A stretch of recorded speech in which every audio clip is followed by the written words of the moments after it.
Oh, there he is. On my phone too. So Let's hope it's not too loud. Check it out, gonna get my viewers. Hit the button to get invited and see what it goes. Yo, what's up, Chris?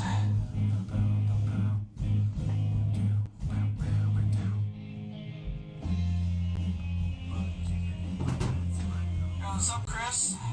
What was... It's time travel! Oh my god, you're in the stream now while with me. What the fuck? It's time travel! There's two of me! There's real Stu and phone Stu! Oh. Oh man. But yeah, Alright, here we go, dude. They're joining in right now. Check. Alright, let's put them in. Alright.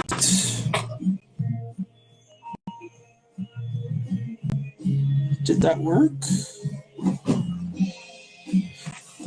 Yo, Stu, usually I cut out the beginning part of these streams when I post them, but I might just post that bit right there. Oh, leave it in. We're doing it live. Alright, for some reason it's not connecting. Invite. Alright. Sent them the invite. Let's see if let's hope it's not too loud.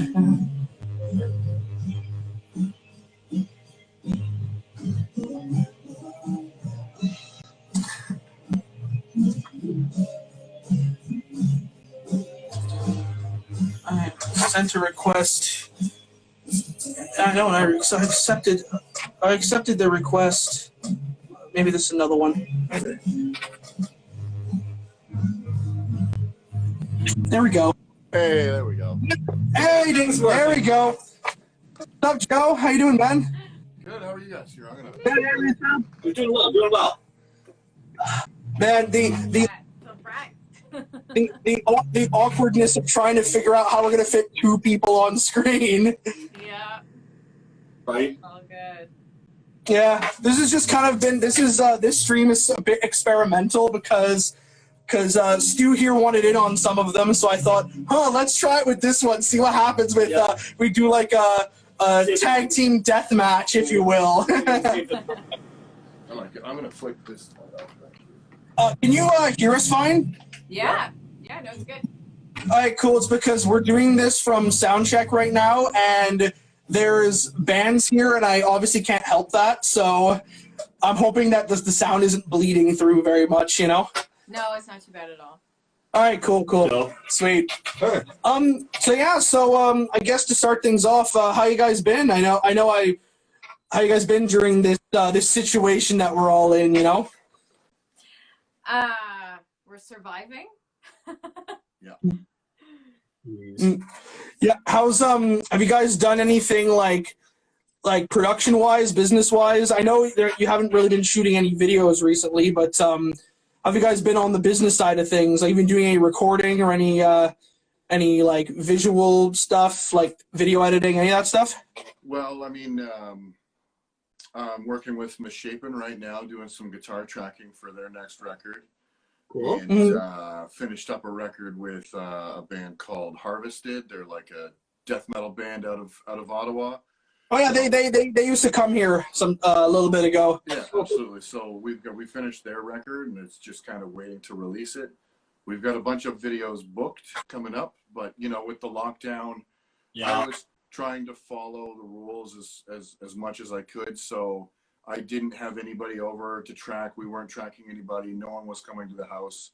No one was, trying to lead by example and just follow all the rules. You know, no photo shoots, no nothing. Yeah, and it's been really difficult to do that because it's one thing I've found, I'm sure you guys have found too, is that even though that, like, despite how it sucks, obviously, that we can't play shows or anything like that, this has probably been like the most eventful year for bands in terms of like online content. Yeah. And unless you can do it remotely, it's still like insanely hard to do, you know? For sure. The great thing about it is, you know, we're kind of lucky in Ontario where the rules aren't super strict. So film production is allowed up to 10 people on set, as long as you're practicing social distancing and stuff. Same with in-person studio work, as long as you practice social distancing. Same with photography and all that. Even like band practice, you guys are open now, and you guys are you know, going in full force. So in terms of like 2020, it was definitely a year for bands to concentrate on content, writing new records, recording music videos. And I was telling a lot of my clients to just get that stuff done and sit on it for a little bit. There's no point. You're not going to tour to promote your release. We're not playing any shows. You're not going to have a big CD release party. You know, let these bigger bands put out records, and then us smaller bands sit on your material till we're closer to being able to play live and being able to release and stuff. Sovereign Council has got a new record being mixed right now, and we're probably going to do the same thing. We're going to wait a little bit to release it so that we can go and play live and we can support it the way that we all want to do it. Yeah, for sure. And it's been the same here because even with the whole restrictions thing, that it's true that we're lucky that's not too strict, because here we're pretty much been, because having a rehearsal studio has been cool because a lot of the restrictions were stuff we were doing anyways, like, taking everybody's phone number, we do that anyways, or we do, the only thing we've implemented that's affected it a little bit, and it's honestly been a bit of more of a blessing than a curse, is we limit the people in each room to 5. Because before we used to have like church bands come in here with like 20 people, and they were they were honestly like they were honestly like really like difficult to deal with. Honestly, it was, because at least in terms of dealing with that many people, so that's honestly been like a good thing. But before we get into the meat of this live stream, I'll just do my usual thing. So anybody watching, if you have any questions for Lisa, Joe, Stu, myself, then let us know and we'll get to them. So I guess the main thing I wanted to talk about, and you just mentioned it, is the new Sovereign Council record. So how was the recording for that? How is everything going for that? I'll let you go on it. Well, I mean, we're kind of 3 years in the making. Actually more than that, but it's been like a process, because we went through member changes. Hi, Joe. And you know, we went through different style of writing. When we brought Joe in, he had some material that he had previously written, and it just fits so well with my writing style, and collaborated as a band from there. So we currently have like 10 plus songs more. 16. Okay, well, 16 16? Wow. Songs written on top of the EP that's being mixed right now. That's just the kind of writer that I am. Like, I hate, I'm sure you guys do it too, it's musicians, it's like you play a bunch of songs for a long time, you start the recording process, it's getting mixed, you're kind of tired of playing those songs, so you want to write new shit, right? Like, so I'm always looking at what's next for the project. So while we were in the middle of recording and producing this EP, we just kept writing and writing and writing and writing.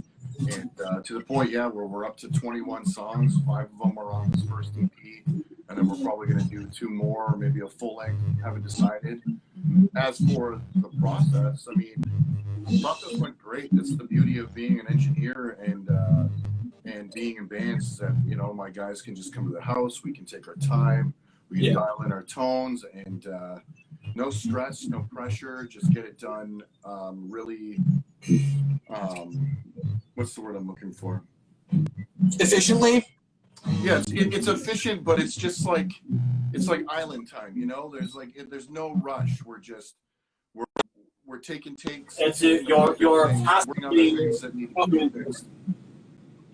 Yeah, and and I know what you guys mean, because like we've pretty much been doing the same thing too. Like, one of the reasons why I started doing this live stream series was because during when the pandemic happened, we obviously, like, we had 2 members leave, obviously, and I was kind of in the boat at the beginning of being like, oh, no point in doing anything right now, blah, blah, blah. We had our album that it wasn't done yet. We had our, like, and so we didn't do anything for like 6 months. And the only thing I focused on that time is, I got to find new guys. And didn't do anything musically, and it was really depressing that whole time in my life personally. But now that we did, I kind of realized, I'm like, oh shit, we have to get all this stuff we've been sitting on done. And then, like you guys, our new material has been a few years in the making. And but yeah, no, and it's a good thing with all, like, the digital content, because these streams are obviously for, like, networking and just for fun, but also just because it can be social again in some capacity, you know? Totally, yeah.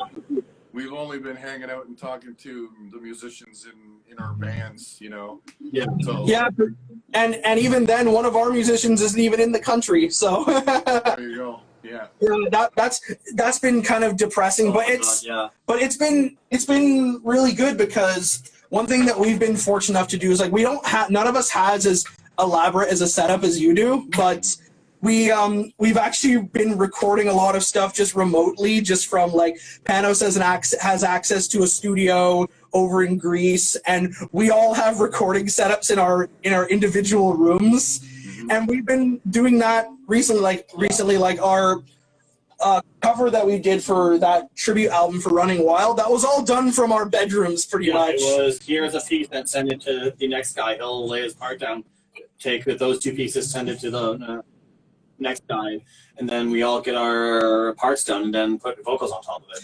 Yeah, exactly. So it's been, and honestly, like, this might be a little bit blasphemous to say, but I really, really like that process, because we can take, since there's no one around, we can take our time and be like, and so no one will see our fuck ups, and we're like, that was a shit take, but no one's around to make fun of me for it.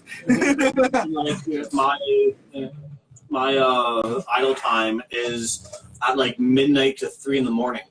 Same to me. When I'm up and the wife's in bed, I can go down to the basement, headphones on, and spend 2 hours tracking. Yeah, yeah. That's the beauty of the technology, like the age that we're in right now. You have a decent interface. You're a good player, and you have a half-assed computer.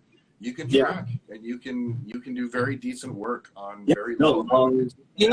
And the thing that we did for the first time with this cover, which, Joe, I know you'll probably be like, man, you weren't doing that the whole time? What the fuck? This is the first time we ever tracked anything digitally. By digitally, I mean not like mic up an amp or anything. We did everything DI and slapped amp simulators on it.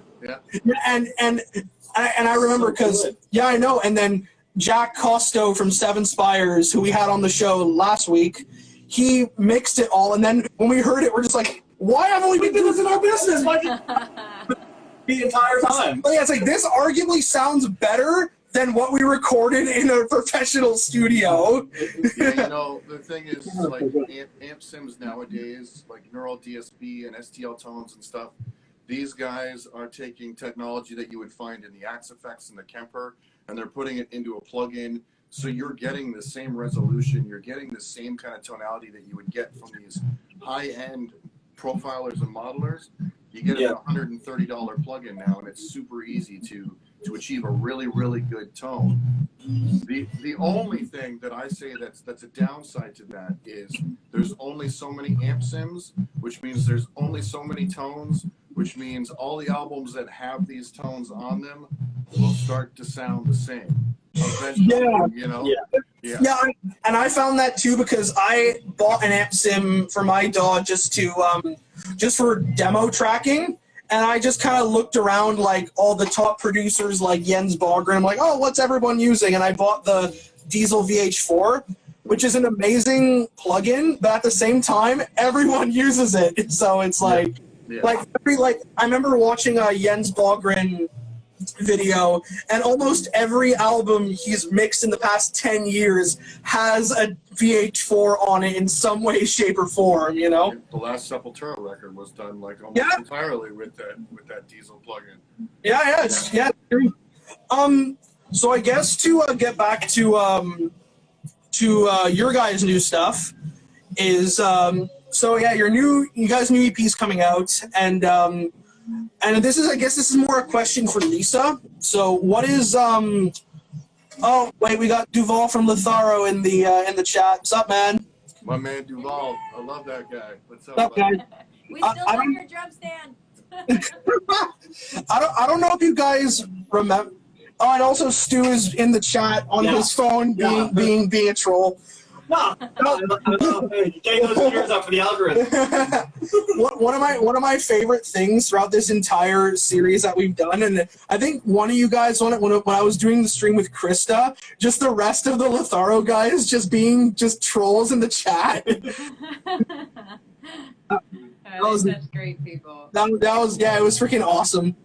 But yeah, no. So as I was saying, this is more a question for Lisa, but for the new record, what are some of the things we can expect, like lyrically and thematically? Because that's something I always like to ask. Because on this show, we're obviously going to be having a lot of vocalists, you know, because it's fun to talk that kind of stuff. So, what kind of stuff are you going to have lyrically and thematically on this new EP? This new EP is. Got some tricks here. It came together really organically because I was going through a lot of stuff personally, and Joe was really great with helping, I guess, me be honest with my lyrics. And Joe wrote a lot of the lyrics as well, and we're such a good team bouncing ideas off of each other. We were both going through some stuff at that time when we started writing together. And, it was just really easy to bounce our ideas back and forth. It was really quickly that these two heads came together and just made one cohesive idea, both musically and lyrically. Everybody enjoyed where we were going. The thing, like, I think the biggest thing, not even so much lyrically or thematically, it's more musically. This Sovereign EP is going to be unlike anything you've ever heard Sovereign do. The sound is completely different.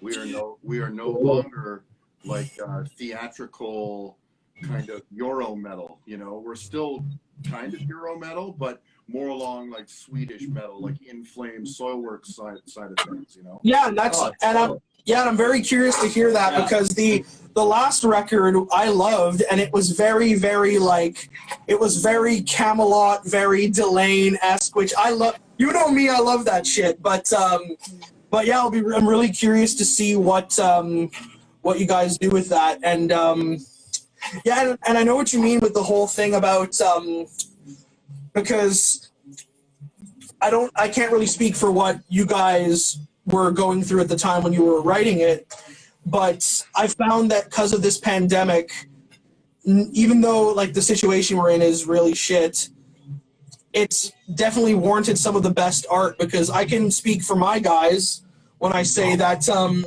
lot of our new stuff has been a lot more collaborative too, because before I just used to write everything, which I still write most of the stuff, but then Stu or Forrest, our new guitar player, like Forrest literally like one of the first jams he ever did with me, because he joined before Stu did, he presents me this song and it's nothing like we've ever done before, because like we do the whole like the kind of heavy Euro power metal thing. Power metal for sure, yeah. And then he presents me this song that sounds like an Eluvite song. It's like, it has all these like weird instruments in it, and I'm like, this is amazing. This song's amazing. We have to do this.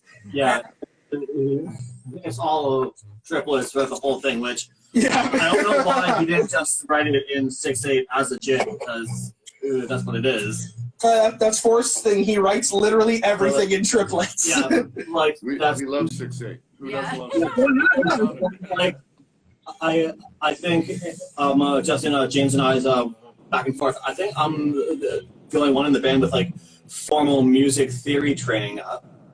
It's like Yeah, it's you. Yeah. Everyone thinks in a common meter and common time, and then we'll just fit the notes of what's in their head into 4/4, and then if it turns out to just make the whole thing triplets. Yeah. They don't think in 6/8 or 9/8. Yeah.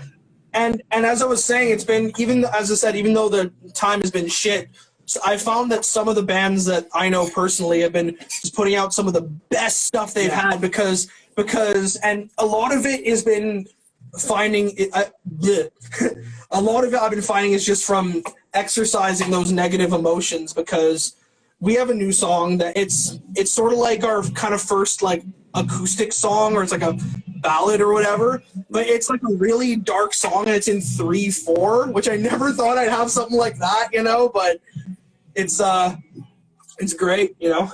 3/4 and 6/8 just has a really nice groove to it.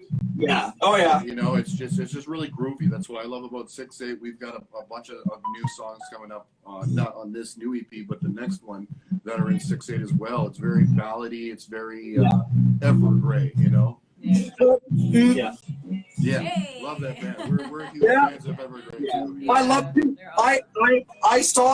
The reason I have this shirt is because I saw them at Prog Power USA in 2019. They were one of the headliners, and it was incredible. I met Tom England, and he's a very scary dude.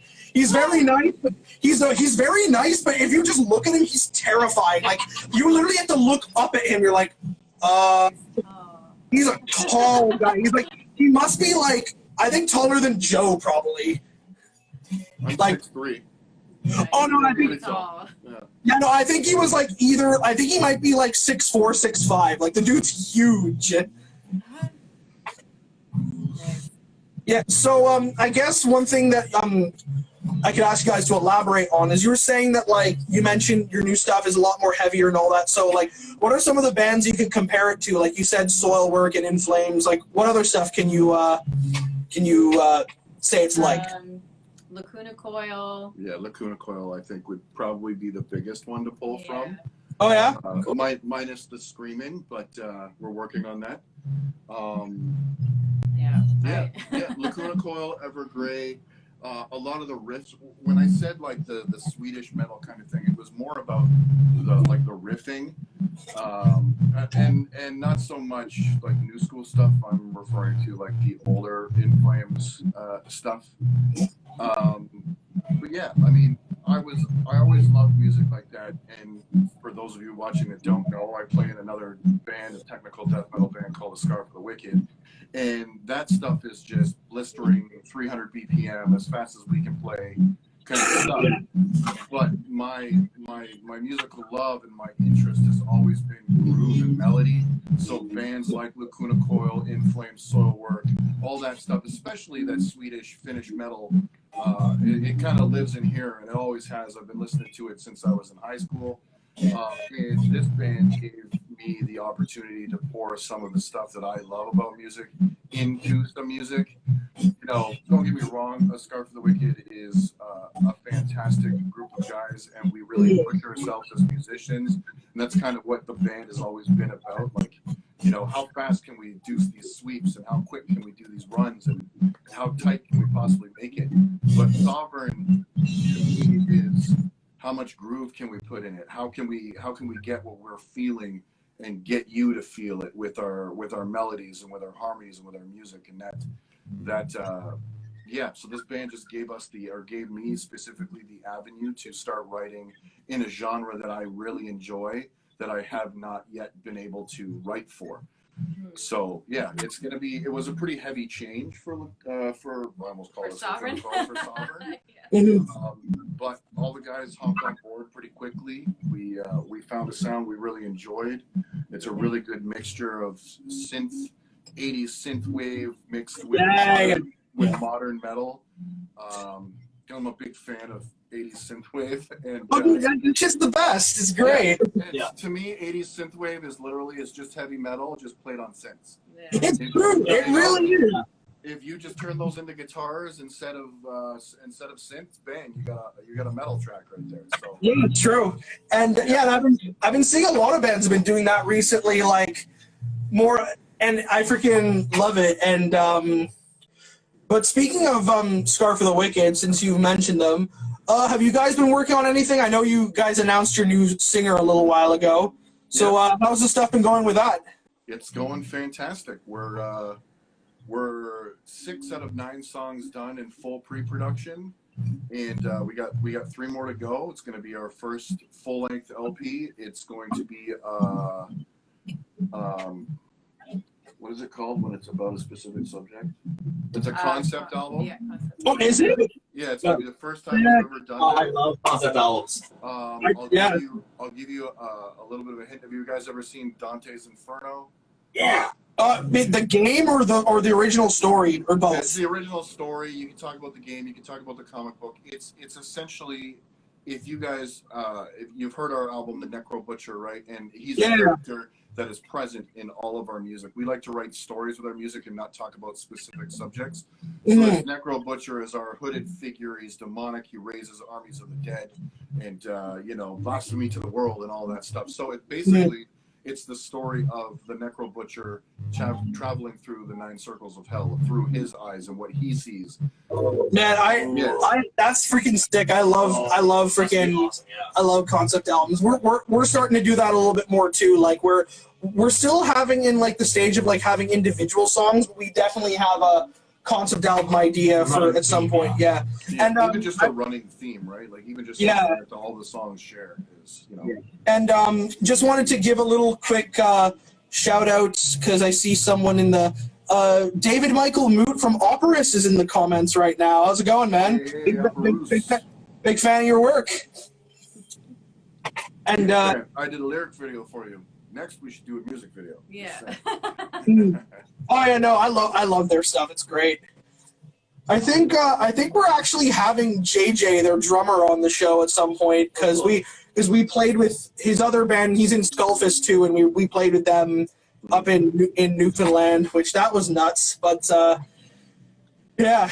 Yeah, we played with Operus a long time ago in Toronto at the Opera House, opening for. Wasn't it Sonata Arctica? Yes, it was Sonata Arctica. Yeah. I remember that because around that time was when I was first starting personally, and that's when I first heard of you guys. So I was just like, "Holy shit! This local band's opening for Sonata Arctica." Yeah. Which is sick. That was one of our favorite shows. He wasn't in the band yet. Yeah. Our album is being produced and mixed by the same guy that did Operusa's last record, John at Silverwing Studios in Montreal. Yeah. Oh yeah. Yeah, he's a good friend. He's a fantastic engineer. Mm-hmm. Oh yeah, and I'm pretty sure I'm pretty sure that's also who did all the Blackguard stuff too, because Paul was on the show. Yep, John was in Blackguard. Oh really? Yeah, he was the keyboard player for Blackguard for a long time. Oh, that's sweet. Yeah. It's funny how in this show a lot of the guests we've been having are just been kind of intertwining a lot, which is cool. That's what happens when you have a local music scene, like air quotes, local. Wait a minute. What? Yes. Oh, I didn't realize. A lag. I didn't realize there was a lag. When the Canadian metal scene is only so big, it's only a matter of time till everyone knows everyone and everyone's worked with everyone at some point. Well, it's not even just the Canadian scene because, like, sure we're having you guys right now, and we had Krista and Paul and all them. Yeah. But there's even some of the names that I've got on the show who like have been intertwined. Like we had Mary Z on Monday, and that was freaking sweet. And she was probably like the most like anticipated episode. Everybody was like, "Oh, when are you getting married?" I'm like, it's cool, guys. We got it. Yeah, exactly.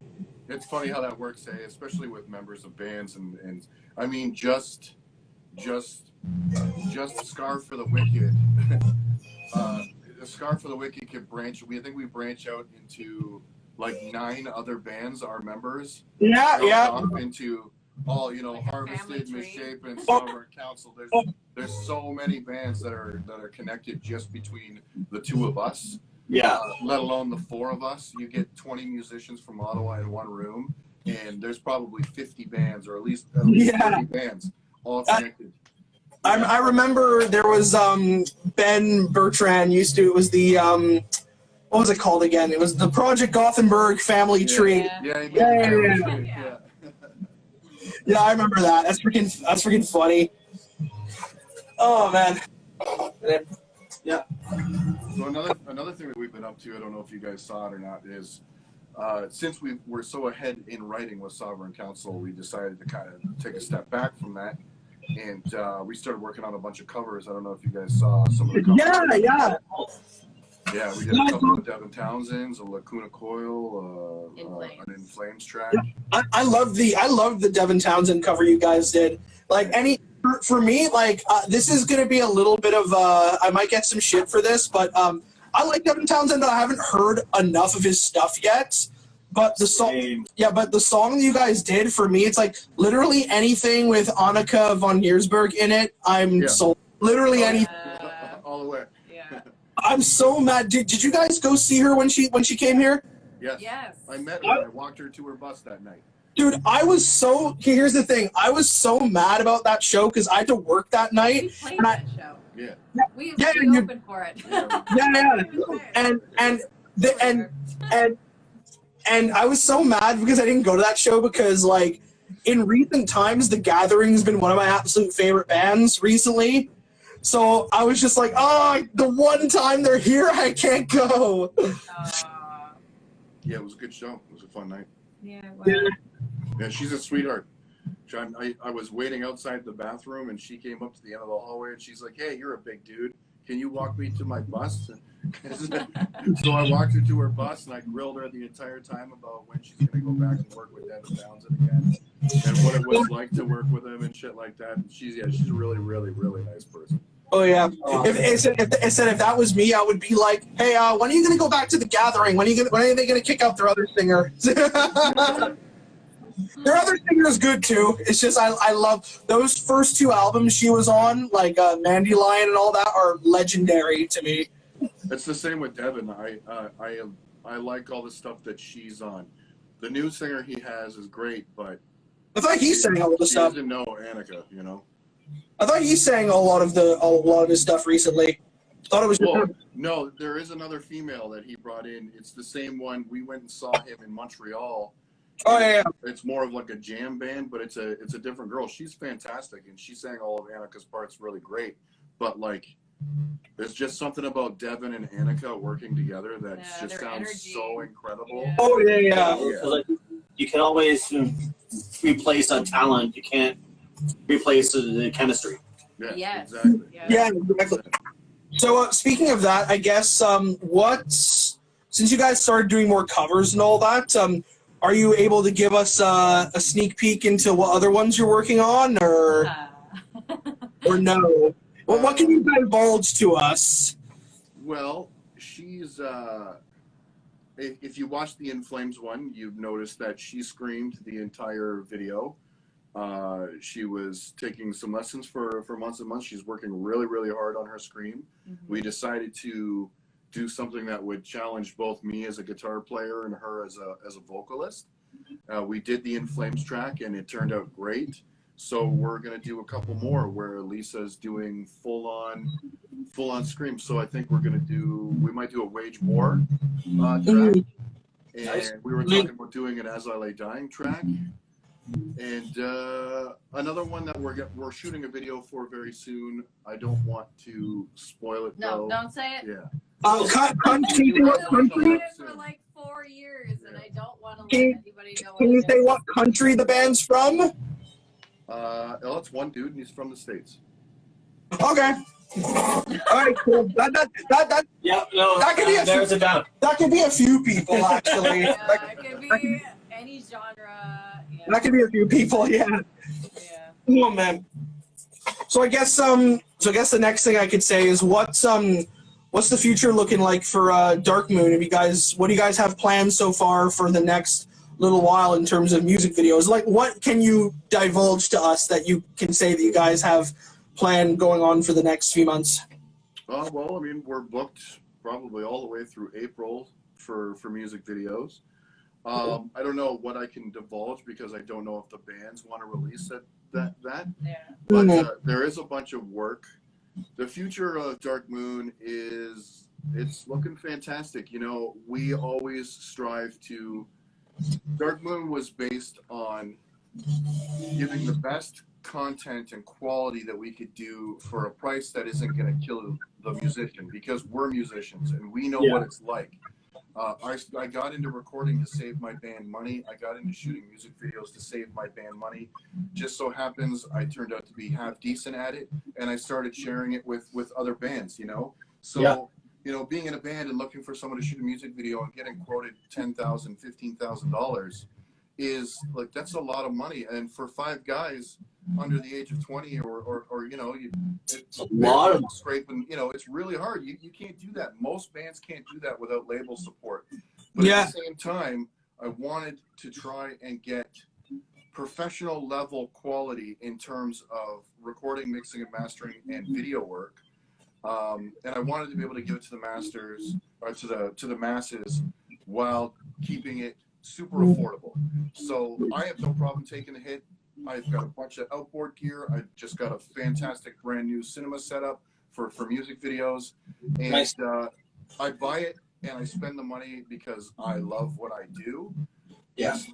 It's not to make money with it. I love being on set. We both love being on set. We love helping bands with their creative process and making their vision come to life, both sonically and visually. So the future of Darkmoon looks really, really good.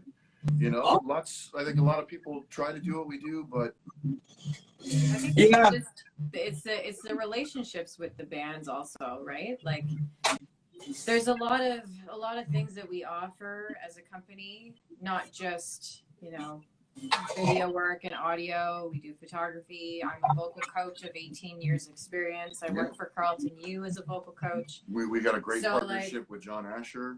Oh yeah, of course. Cool.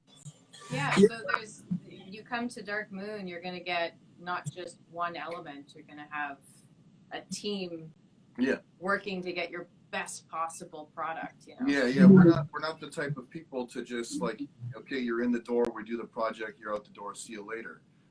We're not like that. We like to put whatever energy we can into what we do.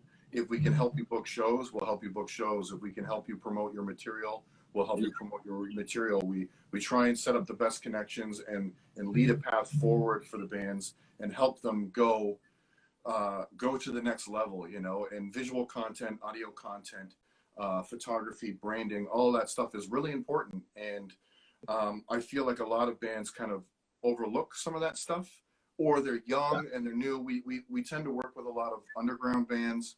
Mm-hmm. I honestly, I love that.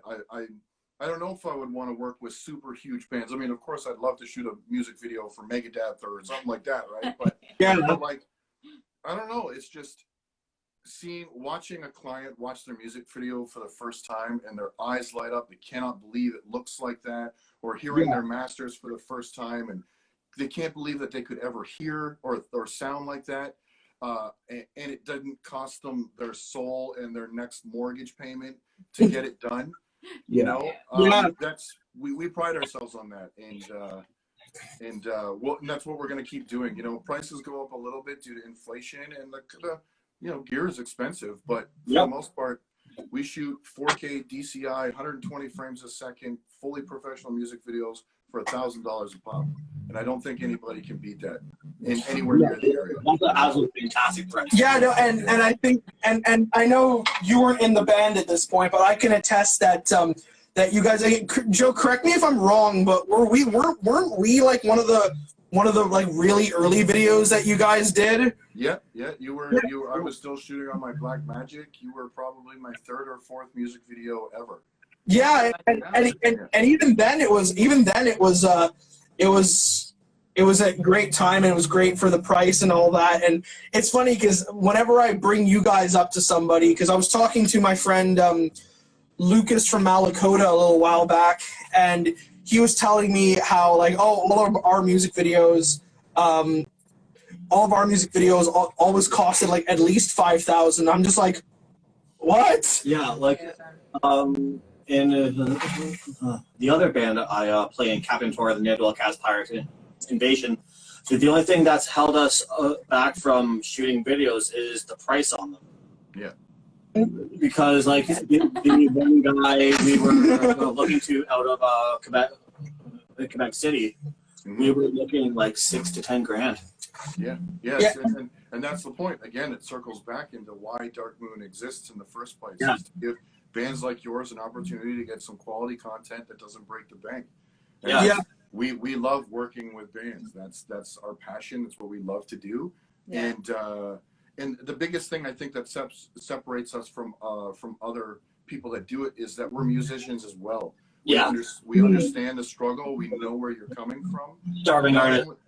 Not only can we do that, but because we're musicians, we understand how important the music is to you. So when it comes to producing or videography or photography or imaging or branding, it's very easy for us to get to your level and see eye to eye with exactly what you want.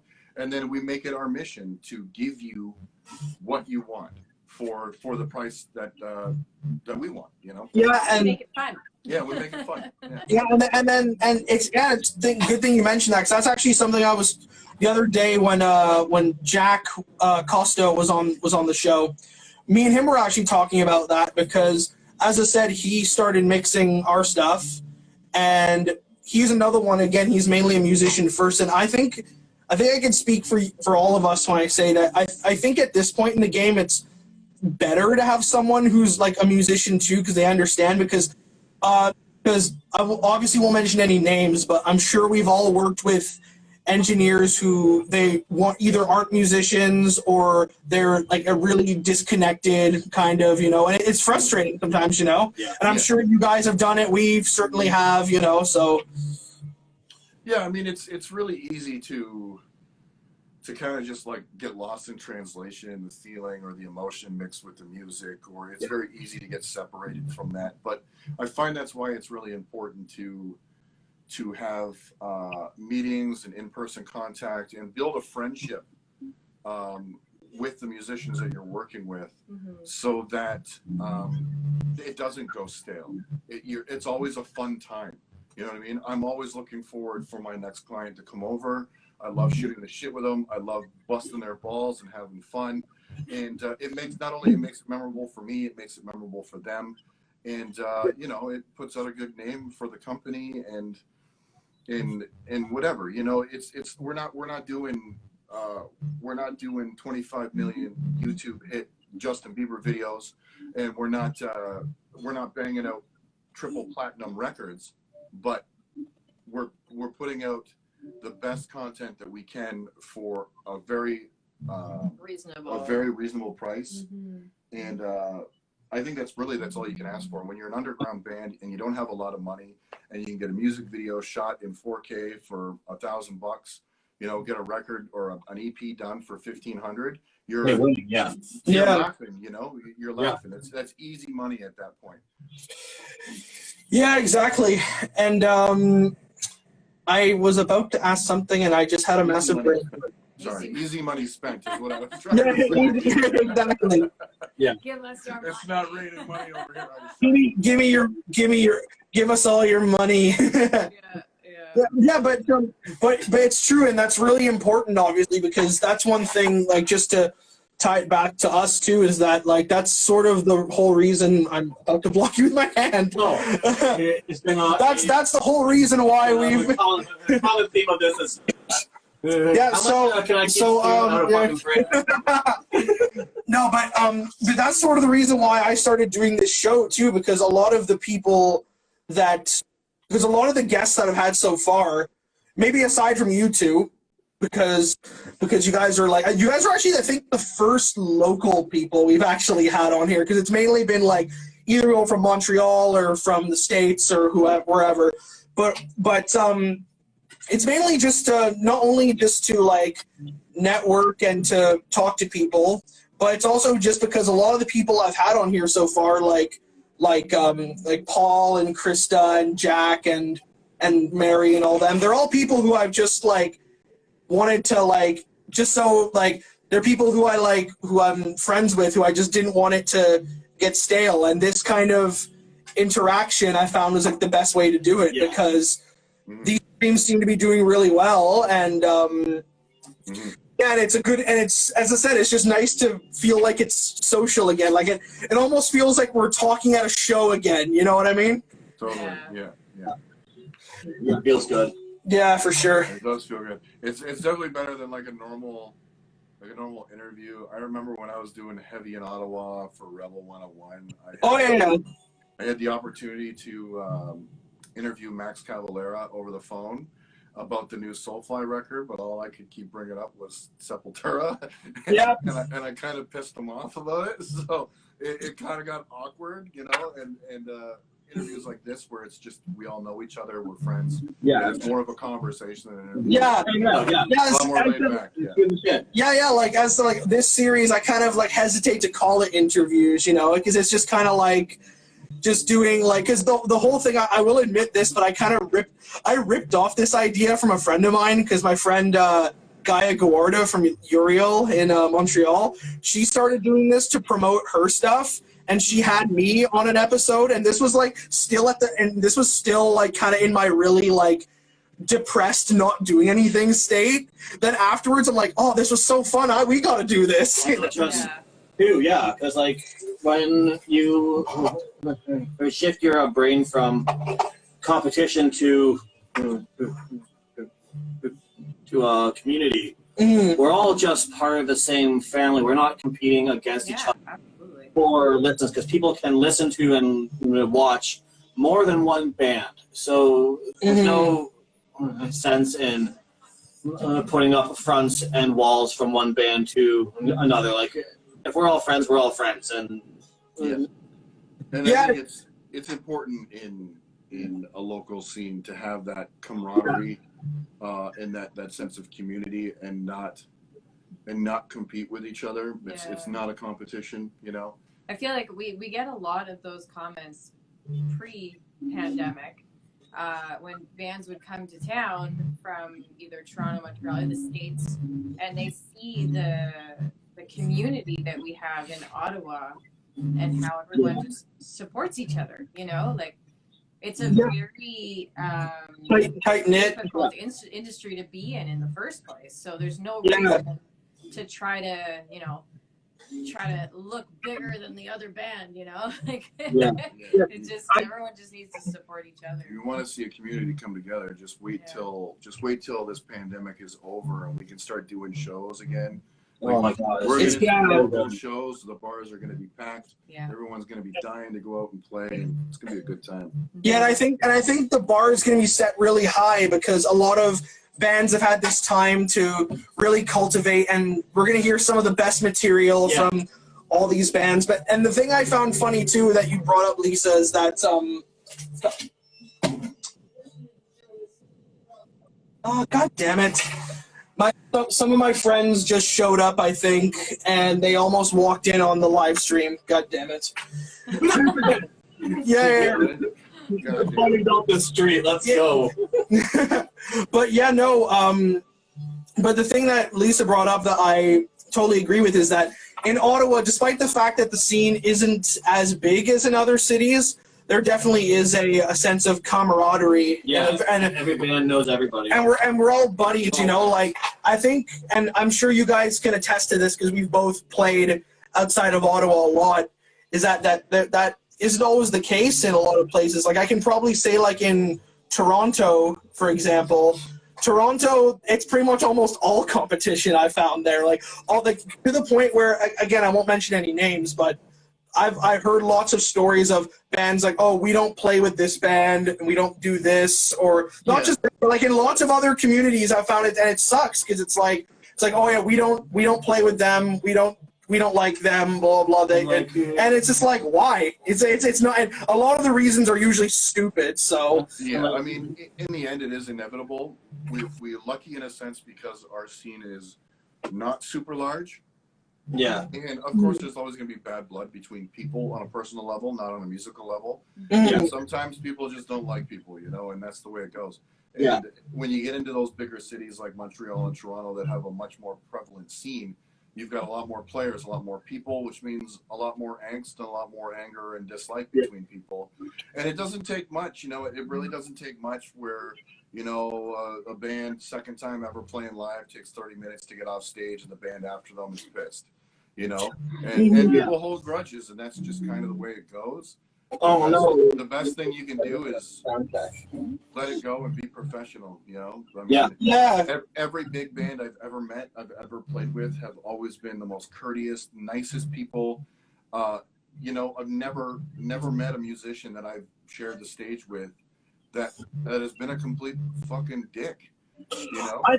I think same thing with us. Like I think I've met a couple who weren't not a complete dick, but just like hard to work with. But none of them are anyone in the Ottawa scene that's active at the moment, you know. And it's just because we're all, again, since we have such a small scene, we're all buddies. And even though the thing I find interesting about it is that a lot of us bands in Ottawa, we're all friends, but we're all completely different genres. Like we'll have us and Scepter, who are like the only two power metal bands. And even then, we don't sound anything alike.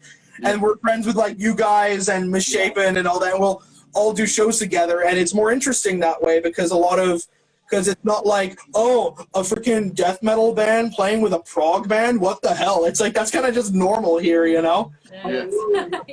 These guys, but they're playing this band. Yeah, you're hanging out with the death metal guys. Ugh. I think it's important that we have that because it introduces people to new bands and to new styles of music that they may not like. One of our favorite things to do is to go to concerts, and I've seen hundreds upon hundreds of bands, and some of my favorite bands I would have never found if I didn't see them live just randomly because they were on a bill somewhere. You know? Like I think the most recent one I can think of was you guys were at Heavy MTL at the last one, right? Yeah. Did you guys see Vatane? No. No. Oh, and okay. So like, I'm not even a black metal fan myself. But their stage show is bonkers. Oh yeah, no, we literally it was nuts because I remember me and my friends were there and we were like deciding on whether to see Vatane or Evanescence, and we were and I was like, and we just left. Oh, you left? You just left instead. Here's my choice. Bye. Yeah, no, but we but what happened was we decided to go see Vatane, and as I said, never listened to them before, not really a black metal fan. As soon as they started, I'm like, they were like one of the top 5 best bands I saw there. What am I watching? Yeah. Like it's a thing to a process. Like to the point where like one of my favorite parts was, so they all come out and their lead singer has like this big like stick that's on fire, and he's lighting all the stage props on fire. And one thing and one thing that he did, which this could not have been legal, was literally as the first, like when the drop in the song comes, he throws the flaming torch into the audience in the front row, and it wasn't near us, but like there was just a big like crater, just like, oh, get out of the way, and then the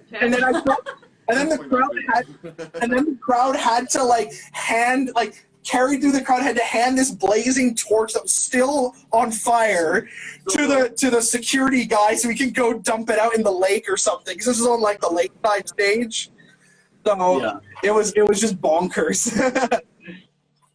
Gotta love live music for that stuff, eh? I can't wait for it to come back. Oh yeah. Fuck. Yeah, we all miss shows, man. Yep. Yeah. And it's really, and I'm really looking forward for them to come back, obviously, like shows proper, because you know, the social distance shows are a thing, but I don't know if you guys been to one, but they're just not the same. I don't want to play the split screen. Yeah, pretty much. I don't want to play behind a window. I'm not an entertainment monkey in a box. Yeah, I don't want to watch a metal band sitting down. What? It was I want to see this pit open up.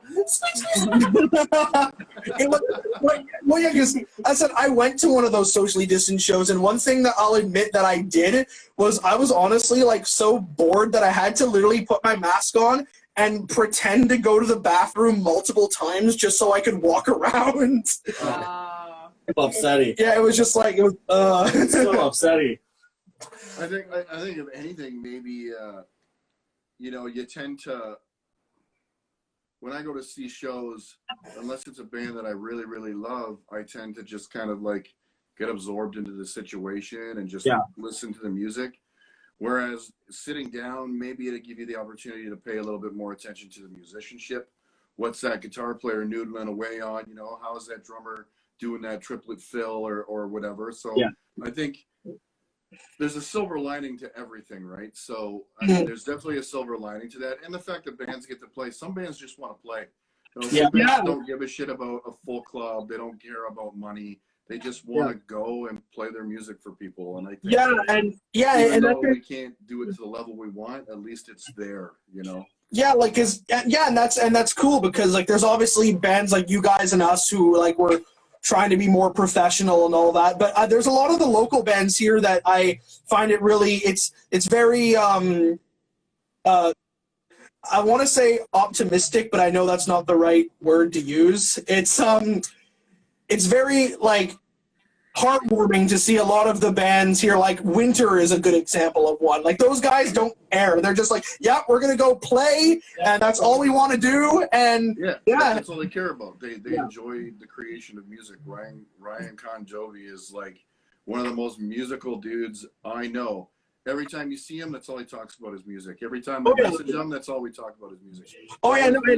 Music, you know? Yeah, and same thing with us. Like, he literally, like, will message me randomly sometimes just saying, dude, I listened to your guys' EP again. It was great, blah, blah, blah. And, you know, it's just we need that kind of positivity and those kinds of people around. Yeah, the world needs a lot more Ryan Con Jovi, for sure. Oh, yeah.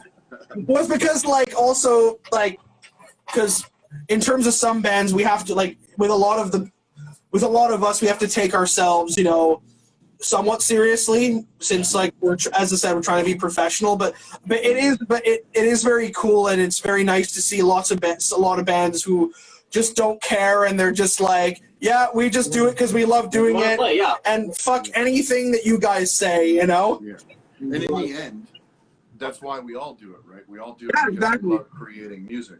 I think there's a level of musicianship and professionalism that everybody should, try to achieve. But at the same time, there's a tipping point, and that's kind of one of the things that I would consider to be poisonous to the local scene, are bands that kind of set themselves above everybody else because they think that they're next level, or they're way more professional and blah blah blah blah blah.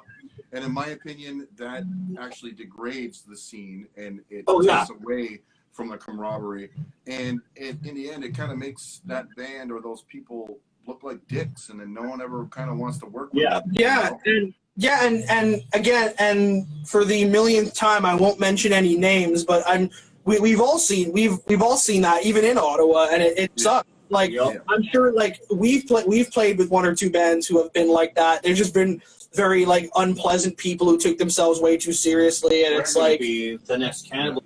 No, you're not. No, you're not. In my opinion, the way I look at it is, unless you're a signed band touring, making money full time as a musician, we're all on the same level. So one of us, you we're have all a day on the same level. We're all trying to achieve the same thing, so we should all just help each other. Exactly. And even that's a fine line too, because you can still be a signed band and not be making any money. Of course, I'm just kidding. Our label is amazing. I love them. They treat us well. It's literally just it's not even like a money thing. It's just like, we like your music. Here's free stuff. Awesome, sweet. I'm in need of some new. I need some free stuff. I need some new stuff at my face. Yeah, exactly. All right, so I guess we have about 2 minutes left. So if there's usually the kind of thing I ask at the end is if you guys have any wisdom or advice you'd like to impart to our viewers, and for whatever, when it comes to like being in a band, music, or even like production, just what do you got?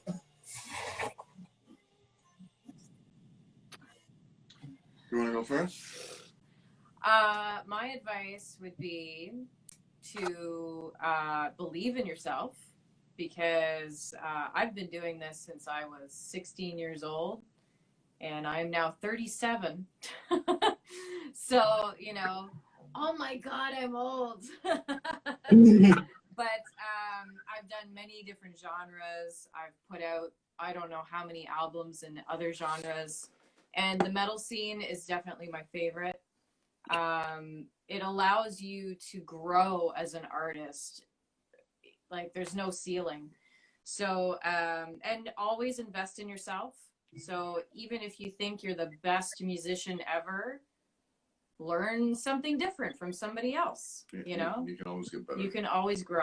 Always. Oh yeah. You can always get better. And I think for me, I don't have any advice. I think maybe just a little bit of selfless promotion.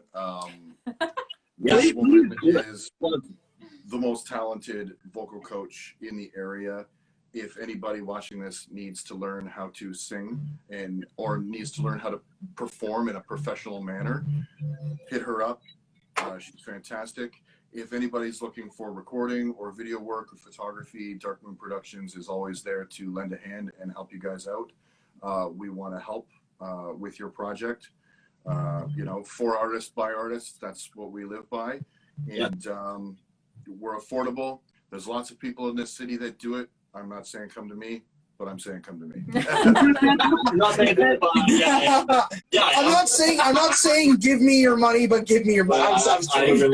But it's great you also just said that, because you literally just said everything I usually say at the end of these. So 8:30 now, so I guess I'll call it. But in closing, everything Joe just said, go to Darkmoon Productions and to Lisa for vocal coaching, music videos, recording, all that good stuff. So follow them, follow Sovereign Council, follow Darkmoon Productions, follow us at Lycanthro Metal, and tune in on Friday, because I'm going to be talking to Andy Dowling from the Australian power metal band Lord. So Very cool. All right, so and thanks Stu for being on the scene with us. Yeah, going strong, brother. For the little space that we have with the screens, we made it work. Yeah. For sure. Thanks for having Thanks us for on. having us. Yeah, no problem, guys. Great to see you. Yeah, dude. Yeah. Bye. See you soon. Stay safe. You too.